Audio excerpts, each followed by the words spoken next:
अस्सलाम वालेकुम, मैं हूं डॉक्टर बसीर खटक उर्दू टॉक टीवी की जानिब से। नाजरीन, आज आपको हम आपके दिलों को जो है ना गरमाते हैं अपने प्यारे कलाम से। हमने कारी हाफिज अपने रिजवान साहब को बुलाया हुआ है, बड़ी जो है ना तगदो से, बड़ी कोशिशों से उनकी मोहब्बत है कि हमारे इनविटेशन पे आ गए। लिहाजा अटक के मशहूर और मैं तो कहूँगी इस्लामाबाद की भी मशहूर जो है ना नातखान है हाफिज रिजवान। आइए उनसे हम अपना नतिया कलाम सुनते हैं। तो दुरूद शरीफ पढ़ लें, उसके बाद सुनते हैं।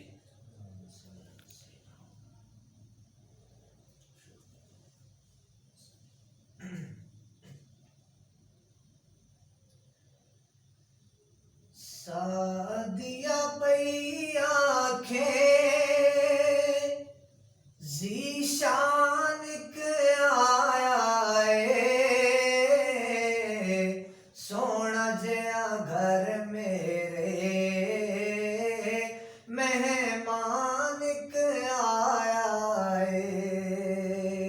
सादिया पई आंखें जीशान आया सोना जया घर मेरे मेहमान आया अम्मा कहती है मैनू चुमनिया मेरे लिए सादत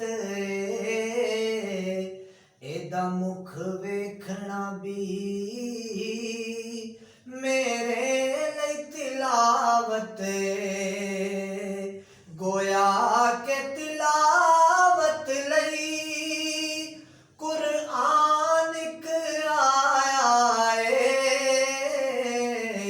सोहना जया घर मेरे मेहमान आया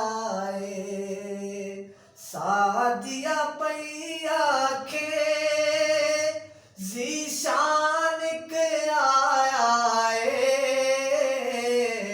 सोहना जया घर मेरे मेहमान आया नशरा सीनाए ताहा दी पेशानी हथ यदुल्लाहिन सूरत भी नूरानी अल्लाह दी सोहणिया दा सुल्तान आया सोहना जया घर मेरे मेहमान आया सादिया पई आंखें जीशान आया सोहना जया घर मेरे मेहमान आया। जी नाजरीन, आपके दिलों को गरमाने वाले रिजवान जी हाफिज साहब, मैं शुक्रिया दोबारा अदा करता हूँ और आपकी खिदमत में प्यारी से नात पेश की आपकी। इंशाल्लाह अगले एपिसोड में फिर मिलेंगे। अल्लाह ने गवाह।